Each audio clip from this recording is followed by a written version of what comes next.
Hej kære netværk, mit navn er Paula, og i dag skal vi sammen gennemgå nogle af de ansøgningsvideoer, jeg har lavet gennem tiden. Der er mange fordele ved ansøgningsvideoer. For eksempel kan man rigtig nemt vise sin personlighed frem og skifte sig ud med en video. Og så hvis du er i en branche som mig, så får du også lov til at vise det visuelle, du godt kan, og vise dine kompetencer frem i en video. Og det er faktisk den primære grund til, at jeg startede med at lave ansøgningsvideoer. Jeg vil gerne vise, hvad jeg kan gennem en video, og lave det lidt mere målrettet til virksomheden. Altså, jeg har ikke landet et job endnu, men når jeg startede med at lave videoer, så begyndte jeg ligesom at få nogle samtaler ind i kalenderen, og det ser jeg som en stor fremgang. Endnu en fordel ved ansøgningsvideoer, det er, at du viser, at det rent faktisk er dig, der laver den ansøgning, og det er ikke AI, der har skrevet det, og viser virksomheden, at du faktisk har brugt virkelig meget tid, og du gerne vil have den stilling, du søger. Du viser dit gå på måde, du viser initiativet. I mit tilfælde viser jeg også min kreativitet. Jeg forsøger at lave ansøgningsvideoer så korte som muligt. Som udgangspunkt holder jeg mig til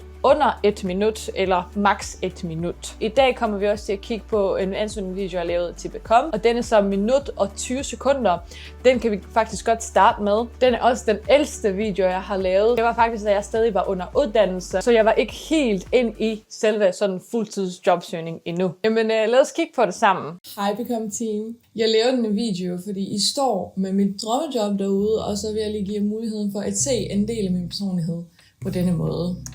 Okay, allerede nu i starten er der gået 9 sekunder, og så har jeg ikke sagt noget som helst om virksomheden eller det, jeg kan tilbyde dem, så det var måske en stor fejl. Jeg har ikke fået en jobsamtale hos Become, men jeg har fået en personlig mail, der siger, at jeg var en af de kandidater, der har gjort det svært for dem at vælge. For 6 år siden fandt jeg det, jeg virkelig brænder for, og det er motion design.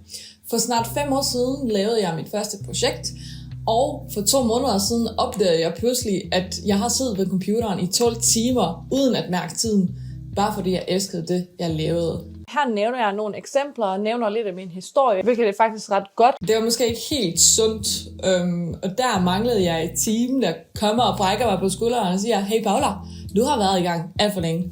Go home. De sidste 2 år har jeg været ansat hos Puls, hvor jeg udvikler visuelt materiale til Vejle Stadions storskærme. Det er dejligt, at jeg fremhæver nogle af de kompetencer og nogle af de opgaver, jeg har ansvar for. Jeg kærer med kunder både skriftligt og mundtligt, arbejder med storyboards og animatics. Jeg ved godt, jeg nævner kommunikation med kunder og storyboards, fordi de nævnte det i selve opslaget, så man skal ligesom prøve at målrette videoerne til opslaget og til virksomheden, og det de vægter højt. Så det kan godt være, at man har masser af kompetencer, men så skal man ligesom fremhæve de kompetencer og de opgaver og de ansvarsområder, der er relevante for virksomheden og for jobopslaget. Og have mange frem og tilbage møder, når de sidste detaljer skal på plads. Jeg er klar til at tage ansvar, og jeg kan jonglere mange bolde i luften. Men ikke bogstaveligt talt. Jeg kommer med ja-hatten på evnerne, idéerne, kreativiteten og initiativet. Jeg kan godt huske den idé med ja-hatten og med bolde i luften. Det giver mig glæde at inddrage del af min personlighed i en ansøgningsvideo, fordi i bund og grund så leder virksomheden efter deres næste kolleger, deres fremtidige kolleger, deres fremtidige teamplayer, og personlighed er vigtig. Jeg prøvede allerede der i første kontakt at give dem et indblik i min personlighed, før vi overhovedet snakker sammen. Lad os gå videre til en ansøgningsvideo til EBF. Det er der, hvor jeg fik min første jobsamtale, og det har været en rigtig god oplevelse. De har set videoen, og jeg fik meget ros for det. Selvom jeg ikke fik jobbet, så var jeg meget, meget glad, og de har været meget, meget søde med mig. Hej EBF Team. Mit navn er Paula, og jeg arbejder bredt med visuel kommunikation. Det betyder, at jeg udvikler blandt andet forskellige videoformater som SoMe-videoer, Explainer-videoer og reklamer, grafisk materiale både til print og digitalt som plakater, infographics og diverse brandelementer og endda 3D-design. I min arbejdsproces sørger jeg for, at brandet jeg arbejder med fremstår ensartet på alle platforme, matcher deres tone of voice og kommunikerer til den ønskede. Nogle af de ting var det meget, meget vigtigt for dem i jobopslaget, det er derfor, jeg nævner dem. Faktisk selve ansøgningsvideoen til EBF endte med at være mit video-CV lige nu, fordi det beskriver mig så godt. Jeg fjernede den første del, hvor jeg siger, hej EBF-team, og så bruger jeg resten som mit video-CV. Målgruppe. Jeg har haft ansvar for større projekter fra idé til færdigt produkt, dialog med kunder og leverandører, og jeg er vant til at kvalitetssikre, at det visuelle udtryk hænger sammen på tværs af formater. Men hvorfor så vælge mig frem for Denne video er også lidt længere, men den fremhæver også nogle vigtige aspekter. De vægter rigtig højt i selve stillingsopslaget. en med flere års fuldtidserfaring? Jeg kommer med et højt drive, opdateret faglighed, og I får lov til at forme mig til at være lige præcis den medarbejder, I har brug for, uden at vaner og rutiner fra min tidligere arbejdsplads kommer i vejen. Jamen, jeg gik bare i gang, sådan plejer jeg at gøre. Ja, Brian, men lige nu har du faktisk et team, du burde tjekke ind med. Jeg prøver virkelig at fremhæve mig som nyuddannet som en god ting, som en fordel frem for en ulempe. Og det synes jeg faktisk ikke rigtig godt, fordi de nævnte det selv til samtalen og sagde, hvor fantastisk det var, at jeg vender det om og ser det som en positiv og ikke som en negativ ting. Igen forsøger jeg at inddrage lidt af min personlighed med den rollespil. Lad os gå videre til løbeshoppen. Videoens løbeshoppen, den er 38 sekunder. Jeg ved ikke, om I har set videoen, fordi jeg fik aldrig personligt svar fra det. Jeg fik kun et automatiseret afslag. Hej Løbeshop Team, mit navn er Paula, og pt. arbejder jeg som content creator for Kramers Protein.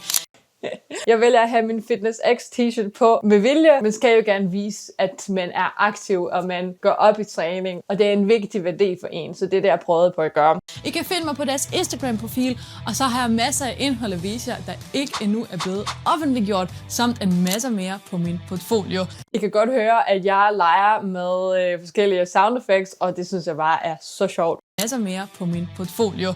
Jeg er dog på udkig efter Jeg leger med forskellige vinkler og laver hurtige cuts, som I kan se her. masser mere på min portfolio. Boom. Jeg er dog på udkig efter en fuldtidsstilling, og derfor ser I denne video. Boom. Hvis I hører mig, så Jeg prøver virkelig at lege med forskellige overgange, og det synes jeg egentlig er bare sjovt at arbejde med. Det var det, selve stillingen krævede, og jeg havde det faktisk meget, meget sjovt med at filme den her ansøgningsvideo til løbeshoppen. som jeres content creator får I en person, der påtager sig ansvar, der hverken er fremmed til video, udstyr eller redigeringssoftware, der har sit eget kamera, er god til at fange opmærksomhed på SoMe, og der i går har løbet sin første 10K. Altså noget, jeg begyndte at være ops på, når jeg laver ansøgningsvideoer, det er at fremhæve værdien, man kan skabe for virksomheden. I nogle af mine gamle ansøgningsvideoer kan man godt lige høre, at jeg snakker om en erfaring og det, jeg lavede før, og alle de kompetencer, jeg har. Men i de nyere ansøgningsvideoer, så har jeg ligesom vendt det om, og så prøvet at fremhæve den værdi, jeg kommer med, hvordan jeg overhovedet kan bidrage med de nuværende kompetencer til deres nuværende situation. Så det er faktisk det, jeg prøver at gøre her med at liste alle de ting her i den her scene. Dog synes jeg faktisk, at det kommer ret sent i videoen. Det kommer næsten i slutningen af videoen. Hvis jeg nu skulle gøre det forfra, så vil jeg måske placere det i starten af videoen og hook dem med det samme. Lad os gå videre til Billy Blomst. Jeg lavede ansøgningsvideo til Billy Blomst, og jeg fik en samtale, jeg fik en anden samtale og fik næsten jobbet. Jeg var number 2 runner-up, men det betyder bare, at de videoer, de virker, og jeg skal bare blive ved og ved og ved. Og så kan jeg måske hjælpe jer med at gøre det samme. Selve videoen til Billy Blomst, den er okay 56 sekunder. Hej Søren og hej teamet. Mit navn er Paula. Jeg er nyuddannet designer og arbejder i dag som content creator på deltid. Jeg legede også med sound effects her.